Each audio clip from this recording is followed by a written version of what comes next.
Hello, and welcome to another episode of the Gray Matters podcast, which is the temporary name. We were very clever when we named this Gray Matters and then found that there were 45 other Gray Matter podcasts. I think the nice thing is if you're looking for us on Spotify, you get a lot of thumb exercise because you scroll, and you will eventually find us. You'll eventually find us, but we'll come up with a new name at some point. But Jeannie, Yes. Cody, Dr. Jeannie Cody, how you doing? I am doing quite well. How are you, Dr. Pacer? I'm doing very well, thank you. I'm a little nervous because this is the first time I'm sitting in front of this intimidating board that has a bunch of knobs and lights and green things doing things. So there's a fairly good chance that we're not recording anything at all, but we'll see how it goes. I am also intimidated because my mom and dad are standing right outside the glass filming as we talk. That's speaking of your mom and dad are the best, by the way. I told you this before, but every time I speak to my father, he still talks about how much he loves you. I think he's got kind of a crush. Hi, Rob's dad. How are you? He will be thrilled with that. Well, talking neurology, and it's been a little bit since we've recorded our last podcast, so we're sorry about that, but we'll get a little bit better at getting these things done regularly, maybe. Yes, I think so.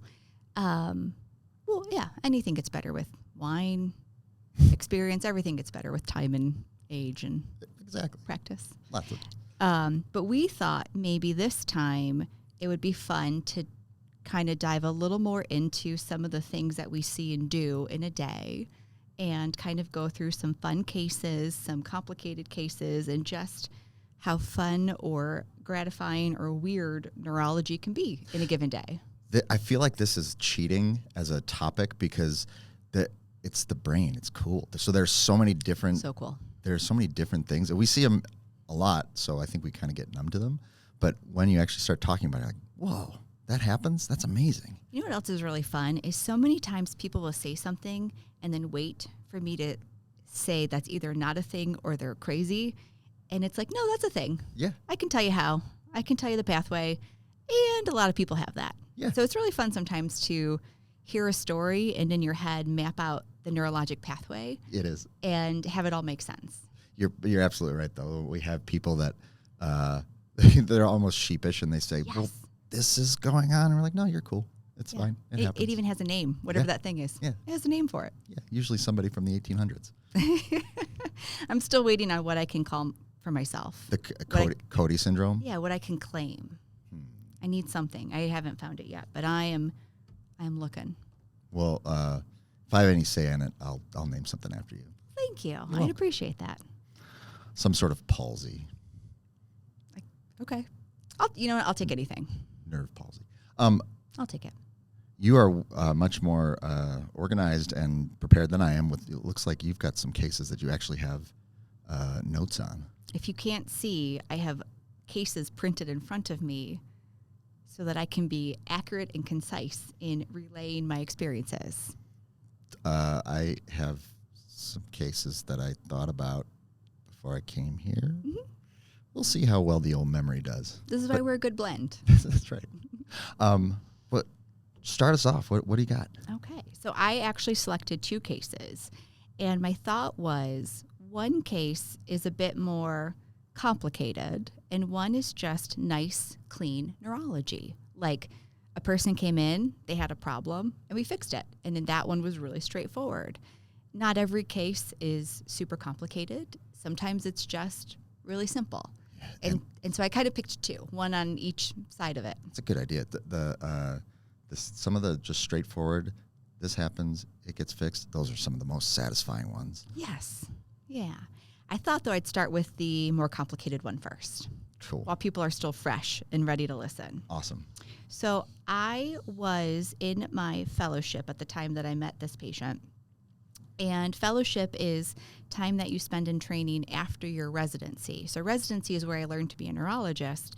And then fellowship is where I learned to specialize within neurology in the field of MS and related disorders. So this is when I was in my fellowship learning more about cases like MS and MS mimic. So whenever they'd come into the hospital, I would get consulted to see the patient and try to come up with a plan.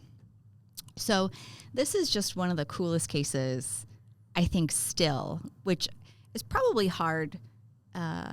It's a high bar to set for a neurologist because you see so many things in a day and in a week and in a month. But this one still just is one of my favorites. So this was actually a really young female. She was a teenager, an older teenager at the time. And she started having nausea. And she started throwing up again and again and again. And you might say, well, what does that have to do with neurology? But sometimes it does. Because, go ahead, sorry. Everything goes back to the brain. Right. That's why we're the best. Because the brain controls everything. Yes, obviously. And it has a nausea center. So sometimes nausea can be a brain thing. And so she was puking. But then she got really hungry. And she started eating and eating and eating nonstop. Here. And we call that hyperphagia. And I never actually seen it before. I'd only ever read about it. So when I met this young woman, it was amazing. She never stopped eating. While I was talking to her, she was eating. If the food was taken away, her hands were reaching to the food till she could find it to continue to eat. What did she say, that she was just hungry? She well, at the time, she was also doing something called confabulation, which is making up answers, making up information. So talking to her was a little bit interesting, and a lot of this really came from her parents who were at bedside giving me the story, because she couldn't really be trusted in the moment. She was just saying whatever felt like coming out of her mouth. So can you describe confabulation? So basically, when asked questions, you are coming up with responses, and they may not be accurate or really the correct answer to the question, but you're just sort of coming up with a story, if you will, or just coming up with an answer. Is it lying? I feel like lying is deception, and this is not them being deceptive. Yeah. This is them putting words together to answer questions. At least that's how I think about it. You know, they're not intentionally trying to trick me. They're just talking to me. So if you were confabulating, I said, hey, Dr. Cody, what'd you do yesterday? I might say that I, hang glided or paraglided and jumped out of an airplane, and then I went on a deep sea dive in a, single manned submarine or, something. Just an answer. That's crazy. And you totally believe it. No, that didn't happen. Yeah, I'm pretty sure that. I saw you yesterday. That person's really interesting. So talking to her was tricky, and eating was endless. And at the time, she was actually eating Oreos. And in the time we were in the room together, I think she had eaten about 2/3 of the whole package of like a family-size package of Oreos. I do the same. Didn't about stop. 2 sleeves of Oreos take me about 5 minutes. And then she was also getting sleepy, and she was starting to sleep in between the periods where she was awake and making up answers and eating. So she was sort of eating, sleeping, confused, and starting to go blind. Ooh. Yes. I would say those first few are things that someone might say, well, she's a teenager and going through some stuff. Sleeps in, likes to snack. Beating a moody teenager should not make you go blind. True. You're right. I guess you could sort of see some of this in teenagers, but I promise this was to a level that I was like, what is this? And was going blind in both eyes. And by the time I met her, she had gained about just under 50 pounds in the few months since this had started, and was approaching legal blindness, like legally blind. Whoa. And was admitted to the hospital to try to figure out what was going on. And she had a picture taken of her brain. She had an MRI done, and it showed inflammation that was happening in the optic nerves, which are the nerves that connect the eyeball to the brain to help transmit vision, which is why we think she couldn't see. And she had some scarring that was occurring in parts of the brain that had to do with memory and emotion and appetite regulation. So in her thalamus and hypothalamus and something called the mammillary bodies, and they were glowing. And where I think part of this is interesting, and if you're a not neurologist, you might think this is not an interesting part, but they diagnosed her as having a vitamin deficiency, which I thought was strange because she's gained 50 pounds from nutrient intake. And I guess if you only ate one food, maybe. But she was eating everything. And I thought, well, how do you really get a nutrient deficiency if you're eating nonstop anything in front of you? Does that really make sense? It seems like a stretch. Certainly nutrient deficiencies can cause some disconnected things, but totally. This is a lot of stuff for a simple nutrient deficiency. Yes, and they were treating her by giving back this vitamin. That was the treatment. And I was like, oh, I'm not so sure. This just doesn't quite make sense. And when we tested the vitamins, they came back fine, of course, because she's 18. She doesn't have any digestive issues. She's not had gastric surgery. She has no reason to be nutrient deficient. So then we started to think, well, what else can cause these types of attacks to the brain in these areas in young people? And we went down the path of neuroinflammatory cases, things that are irritating your immune system and as a consequence attack healthy neurologic tissue like brains and nerves. And we sent some blood tests, and one blood test came back abnormal, helping us give this girl an answer. And ultimately, it was a test for an antibody to something called aquaporin 4. Antibody. So can you describe what that is? So antibody is basically a sort of a protein that gets produced. And some antibodies have good jobs, but some antibodies your body can sort of react to in a negative way. Yeah. And in this case, she was making an aquaporin 4 antibody. And her body was responding in a negative way, which produced damage in her optic nerves, damage in her brain, and was really driving this whole process. So giving an answer then lets us start to manipulate her immune system to try to really control for this, prevent antibody production, and really let her immune system stop misbehaving to try to help her. So ultimately, we diagnosed her with something called neuromyelitis optica, or NMO. Have you ever seen this before, Dr. Pace? I have seen it, and it is scary. It is scary because it can get real bad real fast for people. There's a variety of conditions where your immune system attacks your brain or your nerves, and they can be serious. But there are few that are as serious as quickly as neuromyelitis. Yeah. And hers was a little atypical, too, because classically we think of optic nerves, sure, optic neuritis, but usually we see spinal cord involvement, and she had none. Usually we see really long attacks to the spinal cord.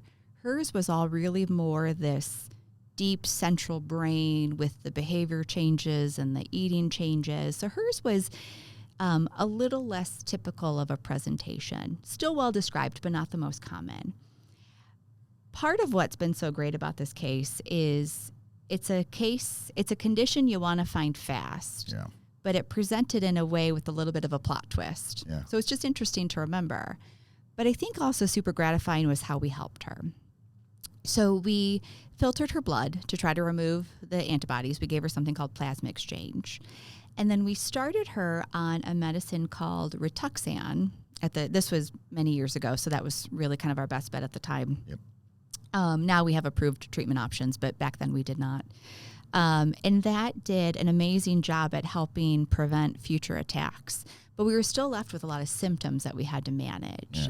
Yeah. And one of them was the sleepiness. And so we put her on some wake-promoting agents. We put her on something called modafinil, helped her wake up really quite nicely. She actually responded beautifully to that medication. And then we put her on a medicine called liraglutide, which is also known as Saxenda, for the hyperphagia or the intractable eating, just that nonstop consumption of food. Because when I saw her in clinic, she was up another 30 pounds. She was pushing like 200, and I honestly was really worried that like she was going to get heart damage or something terrible was going to happen to her if she didn't stop eating. This was a cool Jeannie Cody moment for me, because I remember you telling me about this case years ago, and you said you were going to put her on this thing, and I said, what is that thing? I've never heard of that drug before in my life, and I have now because they're becoming a lot more commonly used. Yes. So this drug wasn't approved until late 2014. So even at the time of this case, this was still probably not even on some formularies yet. And liraglutide is a class of medicine called a GLP agonist. And more contemporary counterparts are things like Wegovy or semaglutide that some people might be familiar with, or Ozempic is another example of a GLP agonist.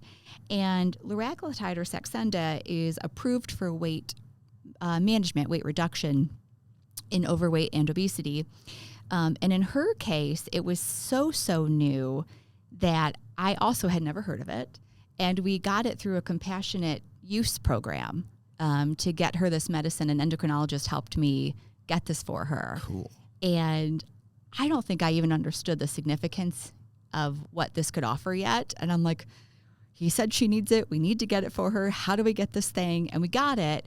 And it stopped the hyperphagia and allowed her to have a normal relationship with food and allowed her to take all of that weight off. And it took a long time, right? It wasn't like overnight she dropped 80 pounds. Right. But every time I saw her, she was another 15, 20 pounds, down, and eventually was able to get to a normal weight. And by this point, her brain had healed beautifully. She was able to come off of the Saxenda. She was able to come off of the weight-promoting medicines and really lead a normal life. She's got a beautiful child. She is working. She is busy, and she's doing really well. That's awesome. But I think this was such a fun case for so many reasons. It was an exotic presentation of a somewhat less common disease. There was a misdiagnosis that I got to come in and kind of switch things up. And I got to learn about a whole new field of medicine, the GLP agonists and how they talk to the brain, and how those can be a tool in the context of brain damage resulting in or causing hyperphagia. Dr. Cody is one of the first, or one of the only, as far as I know, dual-boarded neuroimmunologist and obesity medicine specialist. So she has probably because of this case. So, it's a cool case. When I think back, I've always loved nutrition, and but this case in particular really, I think, was probably that first connecting piece between weight, hunger, obesity, and neurology. Yeah. Probably that first case that really, for me, tied these worlds together. Awesome. Right? Everybody knows what neurology is. Everybody knows what obesity is, but you don't always think of them as having shared features or overlap or similarities. Yeah. There's a ton, actually. But yeah, I think this was one of the first cases that really tied that together for me. It's one of the things that makes neurology fun and sometimes challenging, because if you list any symptom that a human can have or that an organism can have, it could be neurologic in origin. Certainly, nausea and things like that you can get from more commonly, gastro problems and stomach problems, intestinal problems, whatever. But any symptom can come from somewhere in the brain. Yeah, fevers, heart rate changes, hungers, and all kinds of stuff. Yeah, cool. The brain is really awesome. Yeah, it's pretty cool. But yeah, so she's doing great. I see her every 6 months. We've not had any more attacks since this one. This was many years ago now, and really was, I think, and will forever be one of my favorite cases. Do you still have her on that treatment that stops the antibody production? Yes, we have. She's done so well on it, and so we've not had a need to change or move her to one of the more contemporary treatments. But if there's ever any glimmer that we're not doing our job, we always will revisit. Are we treating people the right way? Each time I see them, I step back and say, is what I'm doing the right call, or do I got to do something different? Every 6 months. Sometimes if it ain't broke, we don't want to fix it. Yes. I'm really, really glad that you had a case with optic neuritis, because it segues into one of the ones that I thought about talking about today. Ooh, tell me more. Okay. So, again, less organized. So I'm going to make up the ages a little bit because I don't remember exactly. But this was a an overnight consult while I was a resident doing the night shift in the emergency room for a patient that was in his mid-50s and came in with confusion. And he was a normal guy. Family said that he was no problems, no mental health issues, no drugs, no alcohol, but had recently been put on a medication to treat colitis. So he was put on medication for C. diff colitis, and called Flagyl. And this was started maybe a week or so before, and shortly after starting taking it, he came in with this profound confusion. He didn't know who he was. He was being violent or aggressive towards his family members. And when he came in, you couldn't get a exam on him because he wouldn't let you near him.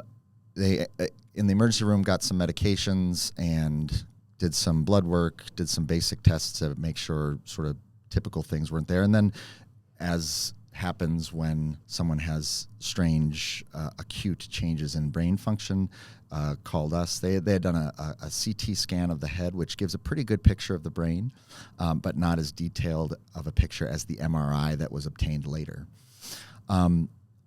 The MRI that was obtained later showed an interesting pattern of white matter changes. So the brain, you can kind of break it up into two different types of tissues, white matter and gray matter. Gray matter is the processing stuff. It's all along the surface of the brain and a few of the deep parts of the brain where all of the information is interpreted and sent on. And then it's sent to connect to other nerves via white matter. And we saw a lot of damage in the white matter in a strange pattern because it was all along in the back part of the brain.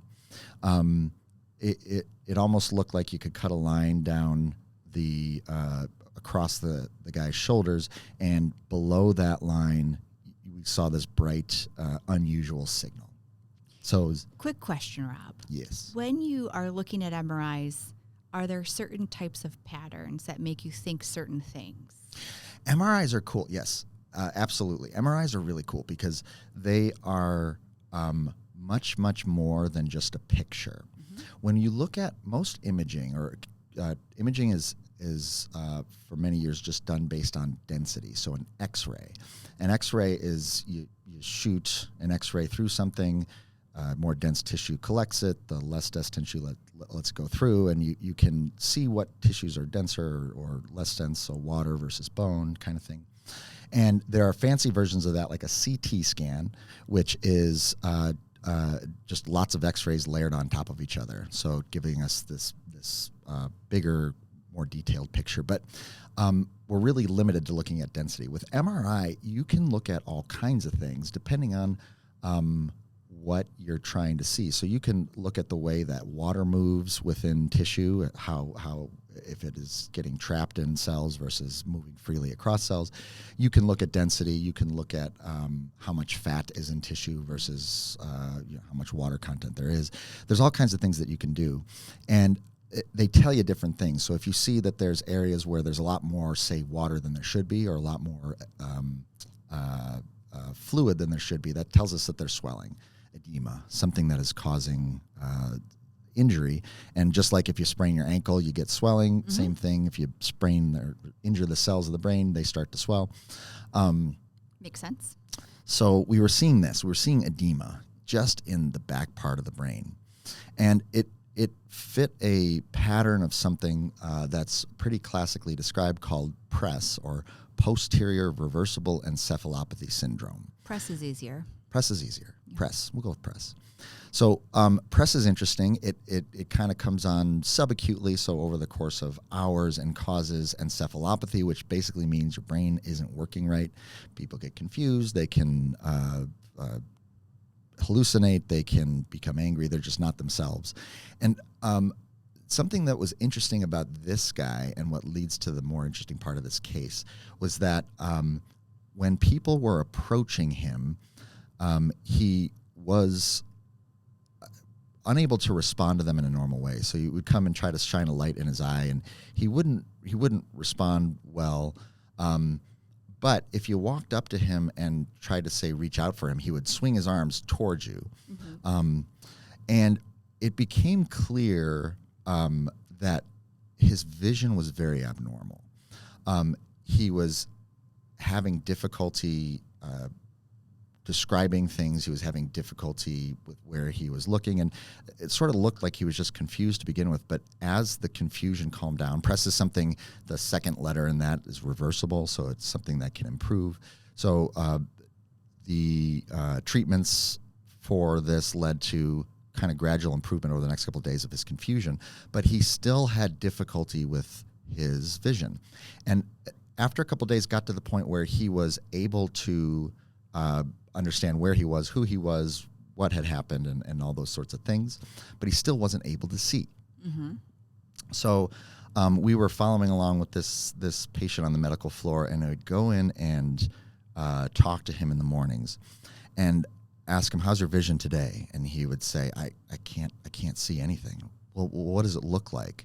It's all dark, it's all bright, I don't see anything.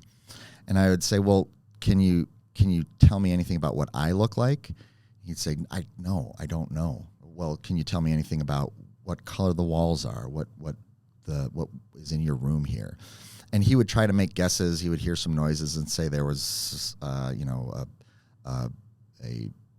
heart monitor or a television or something like that. But he truly didn't know. He didn't have any idea of what was around him in his surroundings. That sounds so scary.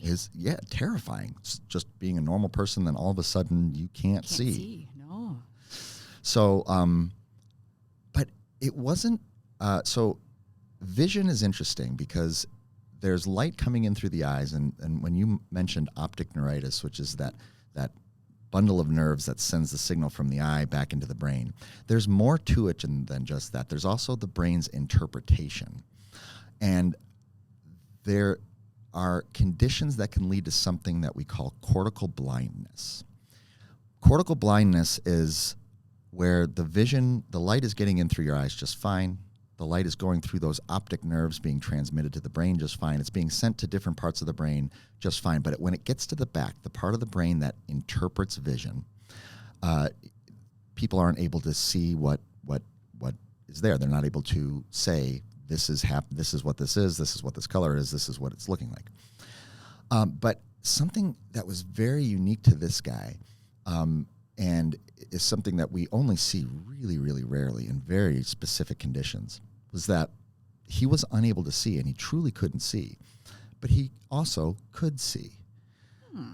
So what I mean by that is that when you asked him, what do I look like? He would say, I don't know. He was frustrated. He was annoyed by the questions. But then I would do things like say, okay, I'm going to hold some fingers in front of your face. Tell me how many fingers I'm holding up. And I'd hold up 2. And he would say, I don't know how many fingers. And I would say, well, just guess. Tell me how many fingers you think I'm holding up. And he would say, I don't know, 2. I'd put up 4 fingers. How many fingers now? I don't know. Well, how many do you think? 4. I'd hold up 2 hands with 6 fingers. 6. How many with no fingers up? You're not holding any up. He had no idea that he could see, and yet he could see. That seems complicated to track and to think through. That's complicated. The one of the easiest things to see was that he was so frustrated and having difficulty. But when he got up, he would walk from his bed to the bathroom, around the bed, around the curtain, avoiding the computer carrier on the wall, into the bathroom, to the toilet, and use the toilet without having any problems. And yet he had no concept that he could see. And that's wild. Yeah, it's so that's wild. The thing that we use to say this is what we used to call this is blind sight, where someone is able to get information from vision, but they don't know that they're getting that information. So can they drive a car? Well, it's probably not a great idea to let them try. I agree, but I'm not sure that study would ever pass the IRB. But in theory, yes. This is something that we all experience in our day-to-day lives. So I'll ask you a question. Have you ever driven somewhere gotten to your destination and then not known how you haven't killed 50 people? And Yes. you're listening to a podcast, you're listening to music, you're thinking about dinner, whatever it is, and you're not paying attention. You're thinking, you're seeing things in your mind's eye, but your body, your eyes, you're Still driving safely. still driving perfectly fine. You know what's funny? A lot of patients actually come in to report that as a presenting concern. Yeah. It's actually, I think, quite common. If people kind of think back, I'm sure everybody can identify a moment where they've done that. Well, it's disconcerting. You know, Yes. You think that what you're doing all the time is what you're aware of and Yep. what you're conscious of, but Yep. your body is capable of doing a lot of stuff. A lot of automatic programs. On automatic programs while we are engaged in other mental activities. So vision is something where, you know, we know that sort of happens with driving and other things where we're sort of distracted, but it happens with things as fundamental as just what we're seeing. So what we're seeing is something that our body sees in one way, our mind sees in a different way. And those things usually go together, but there are times where they can get disconnected. And that's what happened to this gentleman.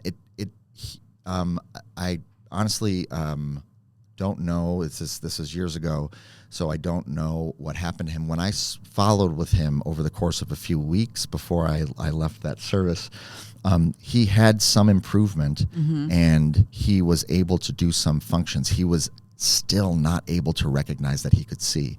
So he understood that he could eat his food, he could use a fork and get it right to his mouth where he needed it to be. He could even later I would ask him what colors my shirt was or what color my tie was back when I would wear a tie. And he would tell me without any difficulty, even though he didn't know. Yeah. He wasn't able to say, I can see. He didn't know, but he would always be able to say, green, maybe. And he was right. And that's because when there's information coming into your brain from whatever it's coming in from, a lot of stuff happens. There's a lot of information that gets automatically acted on. We have our reflexes where you get a sensation to a tendon when we tap you with a hammer and it causes a muscle to jerk. And then there are more complicated ones building up all the way to, when we're driving a car across town without thinking about it. With vision, there's information coming in, and it gets sent to a bunch of places. It gets sent to be processed by the other things that need to happen. So if you see a horse, you send some of that information to the language center where the word HORSE shows up in your head. Some of it goes to maybe the fear center if you were trampled by a horse at some point. And then some of it goes back to the conscious center, the area of your brain that processes vision where you see that as a horse. But you can disconnect those things in certain cases and come up with interesting things like blind sight. So that was a good case. That was a lot of fun. And hopefully for anybody hearing this, if you've ever had a moment where you don't know how you got home and you did it safely, maybe it was blind sight. It is. Probably was blind sight. It was blind sight. We do this, and we do it just fine. Yeah. We don't need to worry. That was a good case. Thanks. That was a very good case. I like that quite a bit, actually.